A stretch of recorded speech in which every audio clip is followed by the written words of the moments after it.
నమస్తే అందరికి. అందరు కాదు నాన్న, కొందరు ఉన్నారు సమాజంలో అనాదిగా ఆడపిల్లలు అనుభవిస్తున్న క్షోభ ఇది, బాధ, వీళ్ళకు ఒక సమస్య ఇది. ఇది మాత్రము అత్త మామ హస్బెండ్ చూడాలి, మీరు అర్థం చేసుకోవాలి నేను చెప్పేది. ఇప్పుడు పరాయి ఇంటి ఆడపిల్ల, మనకు రక్త సంబంధం ఉండదు, మనకి ఏ రిలేషన్ ఉండదు, కానీ మనని నమ్ముకొని మన ఇంటికి సర్వం మనమే అనుకొని వస్తుంది. ఇప్పుడు 100 ఏళ్ల జీవితంలో తండ్రి ఒక 20 ఏళ్ళు పెంచి పెద్ద చేసి పెళ్లి చేసి మన ఇంటికి పంపిస్తాడు. కానీ మిగతా 80 ఏళ్ళు మనమే సర్వస్వము. ఇక నా భర్త, ఇక అత్తమామ అంటే ఎప్పుడు బిగుతారో మనకు తెలియదు, కానీ కడదాకా ఉండేదైతే హస్బెండ్ అయితే ఎప్పుడు ఉండేటోడే కదా. కానీ హస్బెండే నా సర్వస్వం అని తన జీవితాన్ని మొత్తం భర్తకే దారపోసినట్టుగా బతికే ఆడపిల్లలు చాలా మంది ఉంటారు.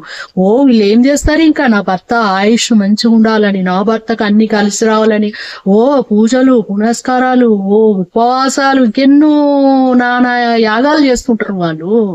కానీ మీరేం చేస్తుర్రో భర్తలు, మీరు బజార్లో భార్యను తిడతారు. వాళ్ళకి అక్క చూడు నా పెళ్ళం మంచిది కాదు అంటారు, అన్న చూడు నా పెళ్ళం ఇట్లా అంటారు, నా పెళ్ళాన్ని మార్చే మందులు ఉన్నాయా అంటారు. ఇగో ఇలాంటి చిల్లర మాటలు మీరు బజార్లో మాట్లాడితే ఆ పిల్లకు కూడా ఒక ఆత్మాభిమానం అనేది ఉండదా?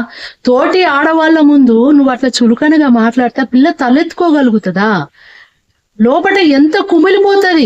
ఆమె నీకు ఎదురు చెప్పలేక కాదు, నీతోటి ఫైట్ చేయలేక కాదు, కానీ కుటుంబం బజార్లో పడుతుంది కదా.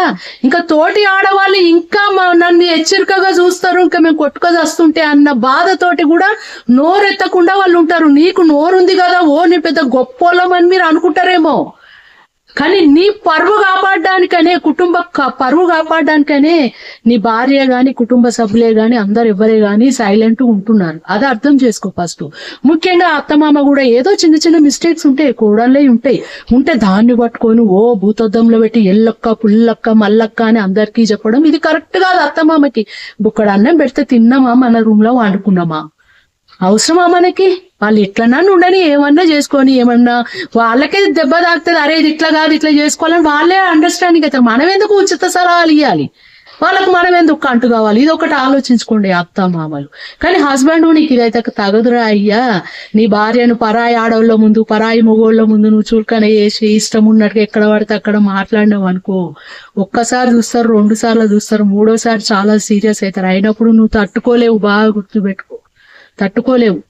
ఇంత ఓపిక పడుతున్నారు అంటే కుటుంబం పరువు బయటపడద్దు, నా అమ్మగారింట్లో కూడా నా ఇచ్చేది పోవద్దు అని అదే ఆలోచిస్తారు ఫస్ట్ ఆడవాళ్ళు.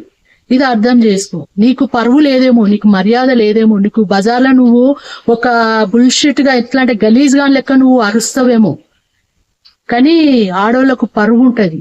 మన తాతలు, మన ముత్తాతలు, మన అయ్యలు ఎట్లా బతికిండ్రు, వాళ్ళ పరువేంది, వాళ్ళ మర్యాద ఏంది, ఇవన్నీ ఆలోచించుకోర్రా మీరు అందరూ? ఇట్లా మాట్లాడేటోళ్ళని అడుగుతున్నా. మీ వల్ల తాత ముత్తాతల పరువు కూడా పోతుందిరా. గొప్ప అనుకుంటున్నారా?